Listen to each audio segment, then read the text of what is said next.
Now we go on to a game that's shockingly a 2D platformer game and was made by a French company, and that is game number 8, Rayman, a 2D game as part of the launch lineup, published and developed by Ubisoft. In a world of the Great Platoon, maintains peace and balance throughout a valley that is Rayman's world. But one day, an evil entity named Mr. Dark steals the Great Platoon, leaving the Electoons, being small beings who gravitate around it, vulnerable to Mr. Dark's forces, who have captured all the Electoons and trapped them in cages. Betelia, the fairy, a guardian of the Great Platoon, frequently interacts with Rayman as needed to give him additional magical powers along his journey. Now it's up to Rayman to free all the Electoons and recover the Great Platoon to restore the valley's balance, and also stopping Mr. Dark. Its development began with 3 concept designers, Michel Ansel, Frederick Haud, and Alexandra Stable, with Ansel originally drawing Rayman when he was a teenager, influenced by Russian, Chinese, and Celtic fairy tales. Ansel was one of Ubisoft's first hiring, having been noticed by the Guillemot brothers for his animation skills. Ansel and Hood presented a prototype of a game with highly animated features which caught the brothers' interest. Reasons why: because back before Rayman, Ubisoft wasn't that popular, unlike the favorites like Nintendo, Sega, Capcom, Konami, etc. They only made movie-licensed games just like Ocean did with Power Surf 3D Tennis, but they also distributed games in France, like the Amiga ports, either home computers or home consoles. But the company just didn't want to make movie-licensed games or distributed games for the Amiga. They wanted a mascot that could change the company, thus the game was born. Rayman was intentionally developed for the Atari ST by Ansel alone. When Hood joined the project, they intended to produce a SNES CD version, and the developers hired animators from a cartoon company that was considerably improved on the graphics. However, the Super NES CD-ROM adapter was cancelled due to Sony having massive conflict over both Nintendo and Philips, and the SNES version was cancelled in favor of the systems with CD support, leaving this version of the game unfinished but playable. A ROM of an early build of the SNES prototype was later released online by Ormar Cornut with Ansel's permission on July 3, 2017. The team felt that the Atari Jaguar was the first system that could handle the graphics, so they wanted to move the development to the Jaguar version, and advertisements in late 1994 announced the game as a Jaguar exclusive. And at that time, Michel Guillemot decided to make the project a key one for the company, establishing a studio in Montreal to house over 100 developers in 1994. But few months later, after the Jaguar version was halfway through finished, they later decided to shift it from a Jaguar exclusive to a multi-platform release, like the PlayStation version, due to the system's greater power, ease to program for, and CD technology. And later on, the Saturn version as well, and a 2 PC ports like the CD-ROM and MS-DOS.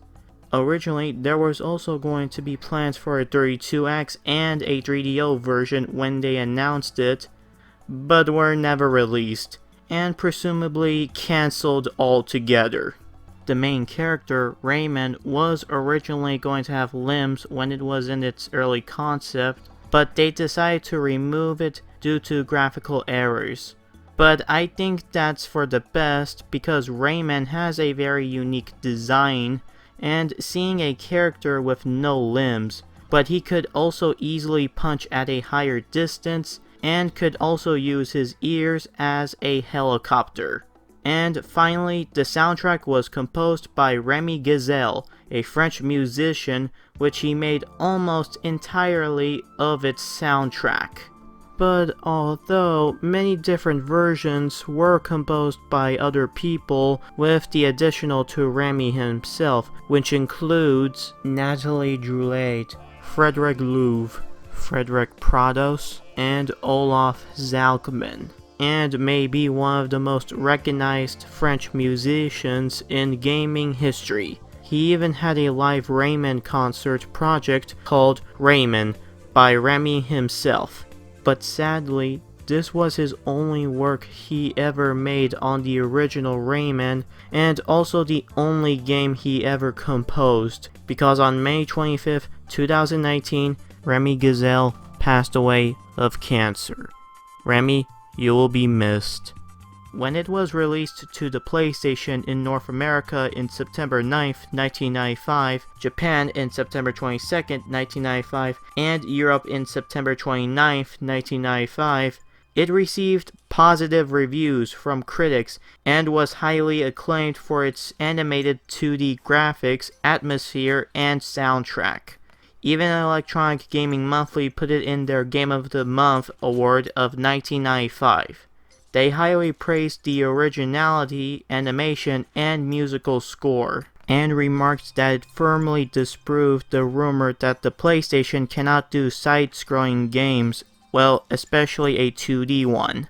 But despite its praise, it also took some criticism, like the lacking of the original gameplay elements, or the repetitive of each of the levels being almost a look-alike. And finally, that it's very, and I mean very, difficult levels and almost impossible boss fights. Even the people who made the game quoted, so basically the playtesters, which were actually the designers, were professionals at the game, meaning they never had new playtesters to play it. Despite the difficulty of the game, it's still highly praised as the best-selling game to be released in the United Kingdom, overpassing Ridge Racer, which were a success in Japan and North America, and it was at number 1 for the all-time best-selling PlayStation titles in the UK, according to Chart Track. Yes, a launch 2D game became the highest in Europe, overpassing Tomb Raider 2, Gran Turismo 1 and 2, and Crash Bandicoot, which they were released after the launch. The reason why a 2D game was a bestseller in Europe because obviously it is made in a French company and it has this very UK/French charm of their other games. After that, they made several expansion packs for the PC, like Rayman Gold, Rayman's World, Rayman Designer, and Rayman Forever, each of them having new levels and even create a level called Rayman Mapper, so fans could create their own levels. By 1999, the original Rayman made over 3 million copies, and the rest was history, meaning Ubisoft finally accomplished their goals and became currently the 3rd highest gaming publisher in the world as of 2015. Ubisoft would continue on with the other Rayman series and made more several IPs after that, but we'll talk about those another time.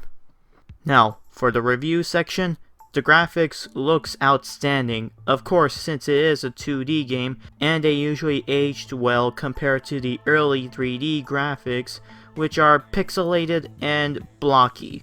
The presentation is good. Half that intro cutscene and the loading screen indicates a still image of what world you're on. The music is excellent. It really does have a very soft but hardcore tone to most stages. It's such a shame that Rémi never went on to compose other games, otherwise he would have made more awesome tunes, or if he ever did more on the Rayman sequels. But back on track, and finally, the gameplay. It's tough, and I mean really tough, with all capital letters.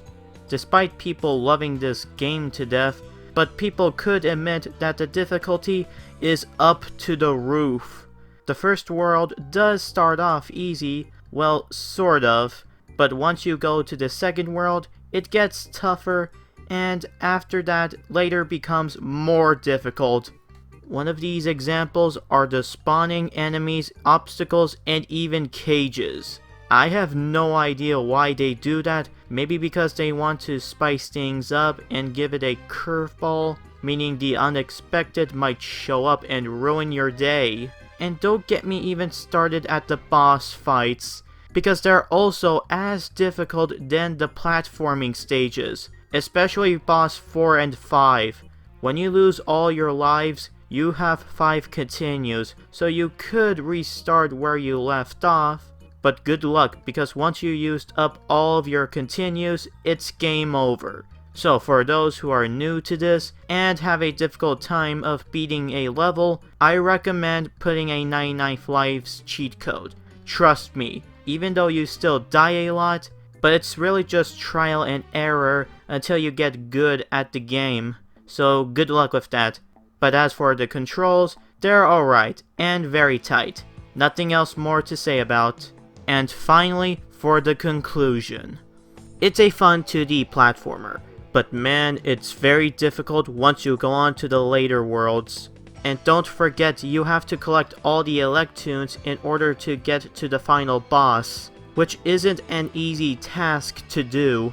But with that negative aside, it's still one of the hardest games for the system, and hey, people do like a hard challenge sometimes. And I would recommend it if you want a much more challenging platformer, then this is the game for you. Now, even though it doesn't get a higher score, like a 5 or a 6, but it still can be in the same rating as Ridge Racer and the other titles before it. So with that, I give my official rating a 4 out of 6.